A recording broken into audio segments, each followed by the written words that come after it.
rub the salt in the wood. So now, if you're looking at having 5 steps ahead, I already know that when I purchase my property, number one, I'm going to be making X amount of profit on a monthly basis.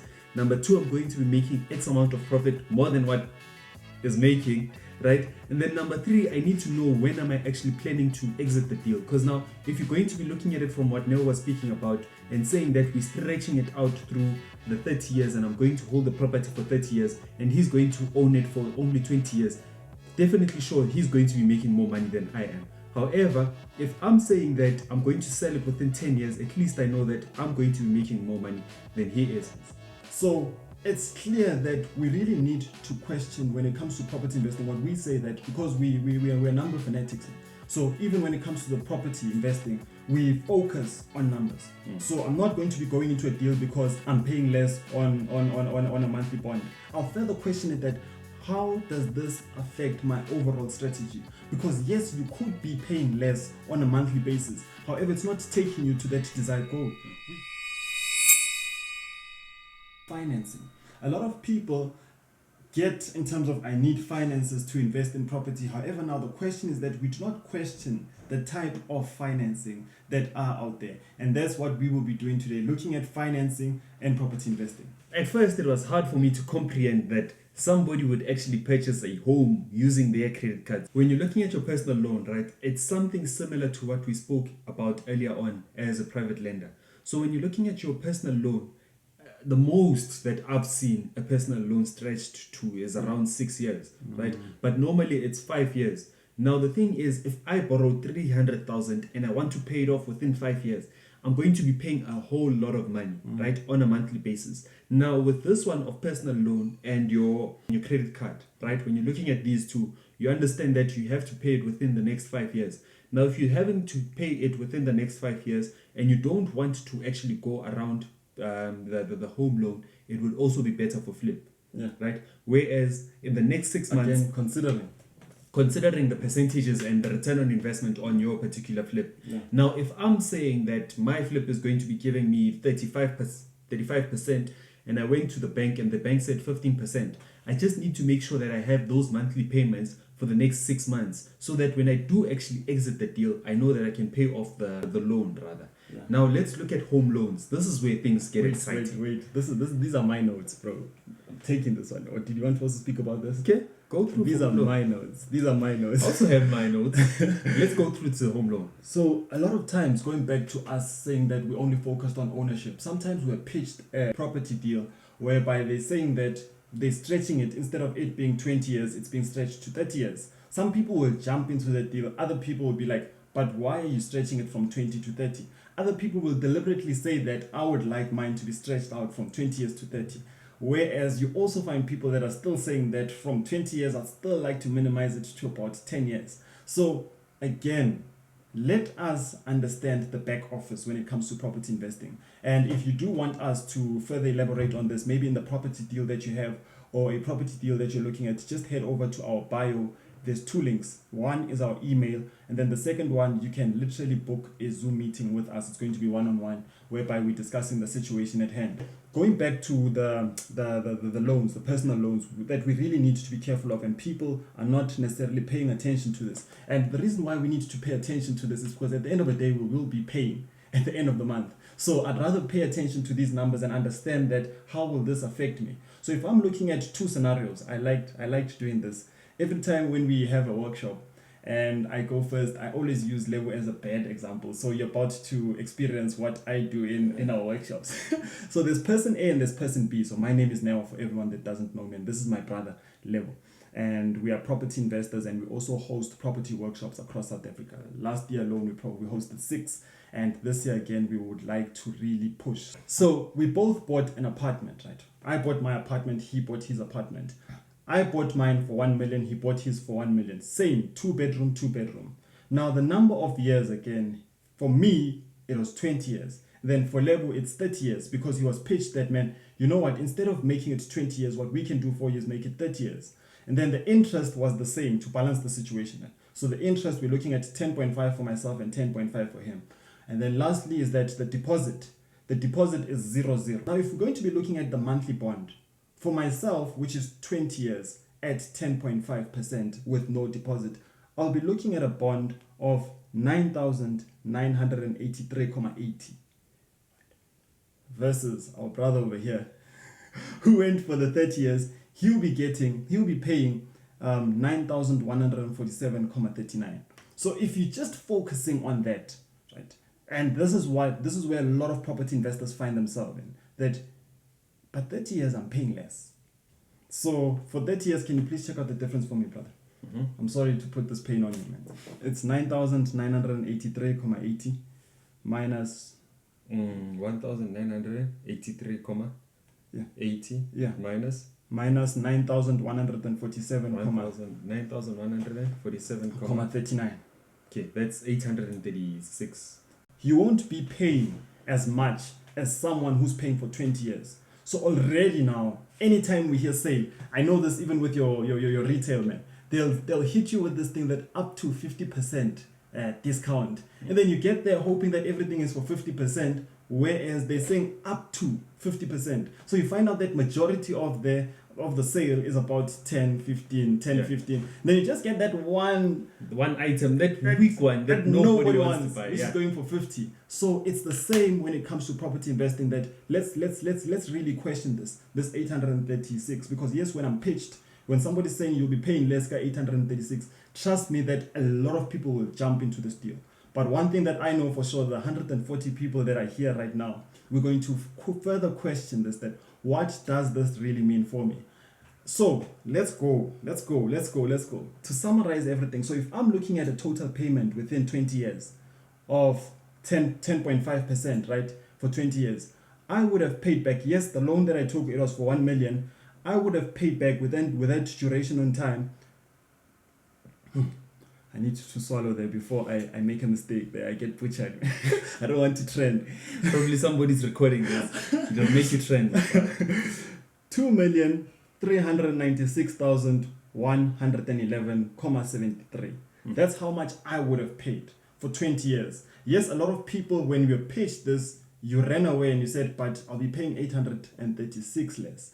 But now let's really understand the magnitude of this. If I'm going for the 30 years now at 10.5 without any deposit, looking at the monthly bond, which is less than option A at 9,147.39 a month.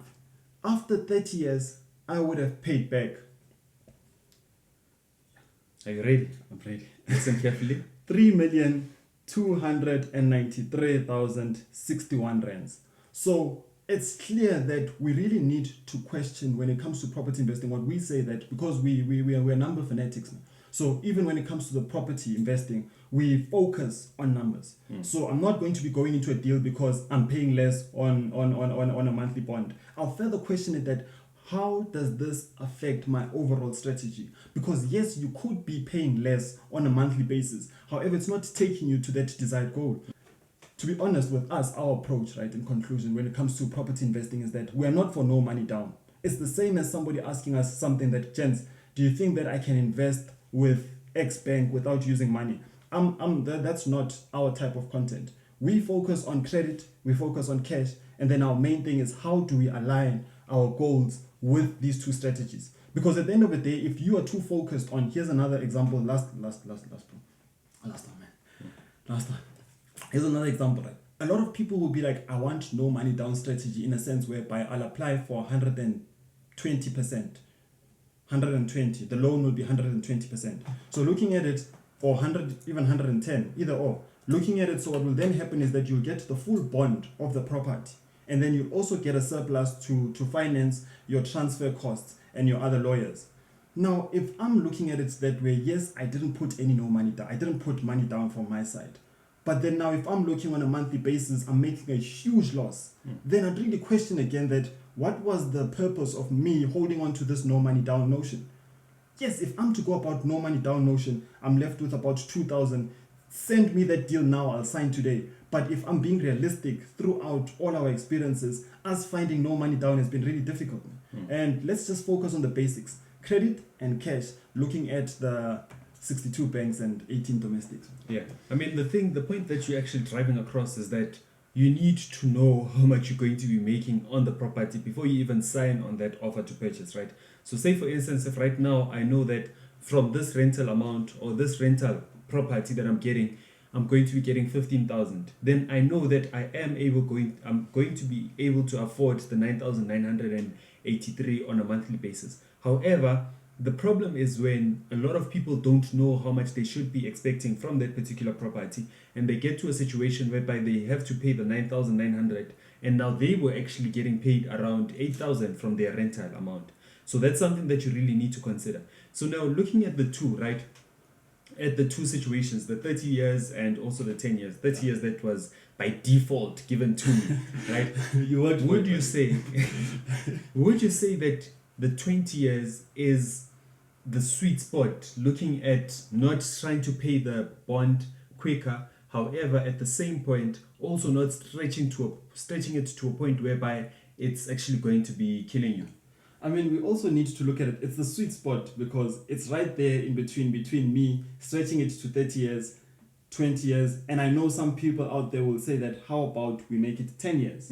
So ultimately, the reason why I would choose a specific financial plan is going back to my set goal and that property, looking at the income versus expenses. So if I'm not in a rush to hold, I'm not in a rush to finish, I'll definitely go for 20 years. But then now again, looking at the 30 years, I really need to understand that how will that affect my affordability? So now I want to make my deal work, right? Yeah. So a lot of people are probably laughing at me that, you got the bad deal, you are paying the 3 million plus, right? Yeah. What if I did this, right? So say for instance, you're saying that the difference between what I would be paying at 30 years and what you would be paying at 20 years is 836, right? Yeah. Now let's make this deal work. Say for instance, if my target is to only own this house for, say for instance, 10 years, right? And I'm saying that I'm stretching it to 30 years, right? I'm stretching it to 30 years. That means that on an annual basis, I actually made 10,000 more than you. I made 10,000 more than you, right? Multiplied by 12. So it's 836 multiplied by 12. That's what? That's 10,032, right?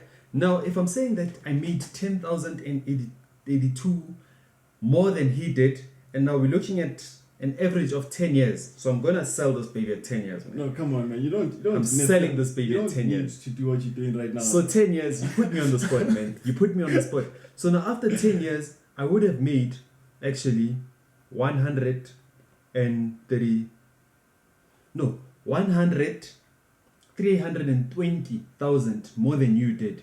So now if I sell my property after 10 years and make sure that I get a property that gives me a better cash flow after this 10 years, man, I would have whacked you out, man. You're not speaking. Now remember, you're not speaking in the next workshop, man. You're definitely not speaking. Because now remember, when I'm going to actually pay off my house, or if I do sell my property and it has actually gained appreciation, my tenant was actually paying my house down. This basically means that I might actually be making a profit. So now looking at that particular profit, number one, I made more, 100,000 and what? Wait. Come on, man. I didn't drop the ball. You can't drop the ball. Give me a chance. So much. I just got excited. You're making so much profit, bro, but let me give it to you. Pushing it. 100,000. Yeah. 320 runs. Okay. More than you did. So now this is the game plan that you really need to understand. I mean, we got a book. It says we got a book over there that speaks about having a plan, right? You need to always be 5 steps ahead. They always speak about in chess, you always need to be 5 steps ahead. 5 steps ahead. Can you please repeat that? Okay, I'll repeat it. You always need to be 5 steps ahead. We need to repeat it. Rub the salt in the wood. Yeah. So now, if you're looking at having 5 steps ahead, I already know that when I purchase my property, number one, I'm going to be making X amount of profit on a monthly basis. Number two, I'm going to be making X amount of profit more than what is making, right? And then number three, I need to know when am I actually planning to exit the deal. Because now, if you're going to be looking at it from what Nell was speaking about and saying that we're stretching it out through the 30 years and I'm going to hold the property for 30 years and he's going to own it for only 20 years, definitely sure he's going to be making more money than I am. However, if I'm saying that I'm going to sell it within 10 years, at least I know that I'm going to be making more money than he is. So now, going back to what I'm saying, right? going back to the salt and the wound, right? If I'm making 836 rand more than what Neo is actually doing. So what I'm going to do is that I'm going to be saving that money on the side. So if I say 836 multiplied by 12, I'm getting 10,032 rand more than what Neo is getting on an annual basis. Yeah. Now, if I'm saying that I'm only going to be owning it for the next 10 years, I made 100,320 more than what Neo did. So now this is where our exit comes in. Now that I'm at this particular point, I want to exit the deal. In me exiting the deal, that means that I would have actually made more money than what Neo is actually going to be making. So now those are the things that you really need to be looking at. That if I'm going to be taking a 20 years, this is the situation. If I'm going to be taking the 30 years, this is the situation. However, something that I really want to actually put down, right? Because I do know with some people, they do offer them a 30-year. However, they're giving them a higher interest rate. Now, what you want to do is that you want to look at what is the interest rate that they are giving you on a 20-year and what is the interest rate that they are giving you on a 30-year. I mean, if there's a gross difference, if there's a 5% difference, and they're saying that with 20 years, they're going to be giving you 10.5%, right? And then the other side, they're saying that on 30 years, they're going to be giving you a 15%. Already there, you can tell that, nah, I'd rather go with the 20 years. However, if it was what Neo was trying to set me up for, then you know that I'd rather go for the 30 years, sell it after 20 years, and that way I've made more profit than what Neo would have. So at the end of the day, guys, as we did mention, you can see with the content that we're putting out there is that property investing is a numbers game.